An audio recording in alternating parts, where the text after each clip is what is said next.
જામનગરના ક્રિસ્ટલ મોલમાં મલ્ટીપ્લેક્સની મંજૂરી આપવા રોજકામ કરાયું. જામનગરના ક્રિસ્ટલ મોલમાં મલ્ટીપ્લેક્સની મંજૂરી આપવા રોજકામ કરાયું. જામનગરમાં એરોડ્રામ રોડ ખોડિયારના મંદિર પાસે આવેલ ક્રિસ્ટલ મોલ 2 વર્ષ કરતાં પણ વધુ સમયથી કાર્યરત છે, પરંતુ તેઓ મલ્ટીપ્લેક્સ સિનેમા પર બનાવવા માટેની મંજૂરી લેવા કલેક્ટર કચેરીમાં અરજી આપવામાં આવી હતી.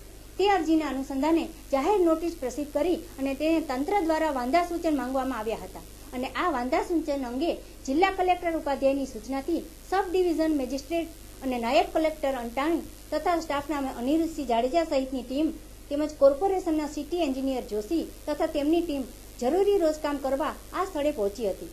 ત્યારે મોટી સંખ્યામાં લોકો પણ એકઠા થઈ ગયા હતા. આ સ્થળ પર હાલ તો મોલ કાર્યરત છે. તે અંગે પણ અહીં આજુબાજુની સોસાયટીના રહેવાસીઓને વારંવાર જનરેટરના ઘોંઘાટ અંગે રજૂઆત પણ કરાયેલ છે.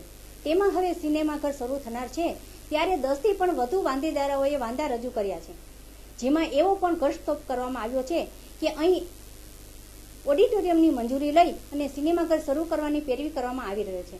જે ન્યુસન્સ છે, એન્ટ્રી અને એક્ઝિટ અલગ નથી.